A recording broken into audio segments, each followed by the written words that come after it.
మెదక్ జిల్లా కొల్చార మండలంలో వివిధ గ్రామాల్లో కాంగ్రెస్ పార్టీ బలపరిచిన అభ్యర్థి నాగులగారి ప్రబళిక మల్లేశం గౌడ్కి మద్దతుగా కిష్టాపూర్ గ్రామంలో ఎన్నికల ప్రచారం నిర్వహించడానికి ముఖ్య అతిథిగా వచ్చిన నర్సాపూర్ కాంగ్రెస్ పార్టీ ఇన్ఛార్జ్ ఈ సందర్భంగా రాజిరెడ్డి మాట్లాడుతూ అధికార పార్టీ అభ్యర్థులు సర్పంచులైతే అధికారంలో ఉన్నాం కాబట్టి అధిక నిధులు రావడానికి ఆస్కారం ఉంటుందన్నారు.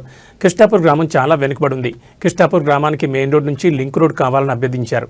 అలాగే ఇప్పుడున్న బీటీ రోడ్ ఖరాబ్ అయింది కాబట్టి దాన్ని కూడా బాగు చేసి గుడి నిర్మాణ ఆలయ కమిటీ వేసుకుని గుడి నిర్మాణాన్ని కూడా పూనుకుంటామని, అలాగే స్కూల్ కూడా 10వ తరగతి వరకు చేయిస్తామని, గ్రామంలో సీసీ రోడ్లకి మురుగు కాలువలకి అత్యధిక నిధులు కేటాయిస్తానని, కాంగ్రెస్ పార్టీ బలపరిచిన అభ్యర్థి ప్రబళిక మల్లేశం గౌడ్ బ్యాట్ గుర్తుపై అత్యధిక ఓట్లు వేసి గెలిపించినట్లయితే ఇవన్నీ సాధ్యమైతే దయచేసి అందరూ కూడా ప్రబళిక మల్లేశం గౌడ్ని తరఫున వార్డు మెంబర్లను గెలిపించాలని కోరారు.